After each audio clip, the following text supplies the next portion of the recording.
نماز پڑھتے ہوئے انسان جب رکوع سے کھڑا ہوتا ہے، سمیع اللہ لمن حمدہ ربنا لک الحمد کہتا ہے، تو پھر انسان کو ایک دعا پڑھنی چاہیے،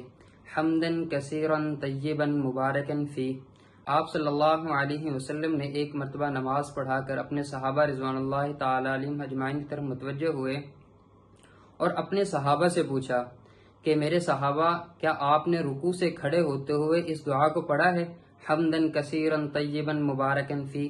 اب جس صحابی نے اس دعا کو پڑھا اس نے یہ سمجھا کہ ہم سے کوئی غلطی ہو گئی اور اپنے سر جھکا لیے، تو آپ صلی اللہ علیہ وسلم نے ان کو حوصلہ دیتے ہوئے فرمایا، میرے صحابہ آپ پریشان نہ ہوں، جب آپ نے یہ دعا پڑھی تو آسمان سے فرشتوں کی ایک جماعت آئی، پوری ایک جماعت اتری فرشتوں کی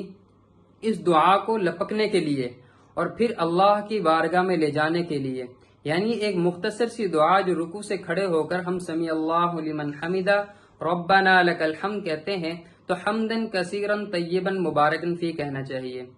اور اس دعا کو لینے کے لیے فرشتوں کا ایک جم غفیر آیا اور پھر اس دعا کو لے کر اللہ کی بارگاہ کے اندر پیش کیا۔ اسی طرح پھر دو سجدوں کے درمیان بھی دعا کو پڑھنا چاہیے۔ دو سجدوں کے درمیان کیا دعا ہے؟ اللہم اغفر لی وارحمنی وعافنی واہدنی وارزقنی۔ اس دعا کو جو انسان پڑھے گا، فرشتوں کی آپ صلی اللہ علیہ وسلم فرمایا کہ جب آپ نے اس دعا کو پڑھا تو میں نے آسمان سے فرشتوں کو آتے ہوئے ایک پوری جماعت کو دیکھا اور وہ اتنی تیزی کے ساتھ لپک رہی تھی کہ اس دعا کو لے کر ہم اللہ کی بارگاہ کے اندر پیش ہو جائیں۔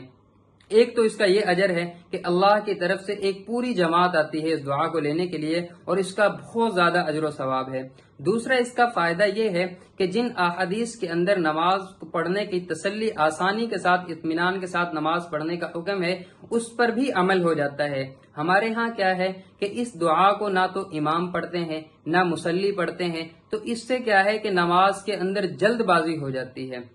اور دوسرا اس کا فائدہ یہ ہے کہ انسان جب اس دعا کو پڑھے گا، رکوع سے کھڑا ہوگا تسلی کے ساتھ، اطمینان کے ساتھ، تو وہ اس دعا کو پڑھے گا حمدن کثیرن طیبن مبارکن فی۔ تو پھر اسی طرح جب وہ سجدے سے اٹھے گا، ایک سجدہ کرے گا، تو دوسرے سجدے میں جانے سے پہلے وہ اس دعا کو جب پڑھے گا، اللہم اغفر لی وارحمنی وعافنی واہدنی وارزقنی، جب اس دعا کو پڑھے گا تو نماز بھی اطمینان کے ساتھ اور سکون کے ساتھ ادا ہو جائے گی اور انسان ان وعیدات سے بچ جائے گا جن وعیدوں میں آتا ہے کہ انسان جو کوے کی طرح ٹھونگے مارتا ہے، اس نمازی کو انسان نماز بھی بددعا دیتی ہوئی جاتی ہے۔ جیسے صحابہ آپ صلی اللہ علیہ وسلم کی ایک روایت ہے، آپ صلی اللہ علیہ وسلم نے فرمایا کہ بدترین چوری کرنے والا شخص وہ ہے جو نماز میں سے بھی چوری کر لے۔ اب صحابہ رضوان اللہ تعالی علیہ مجمعین نے پوچھا، یا رسول اللہ نماز میں سے کیسے چوری کرے گا؟ تو فرمایا کہ اس کا رکوع اور سجدہ اچھی طرح سے ادا نہ کرے۔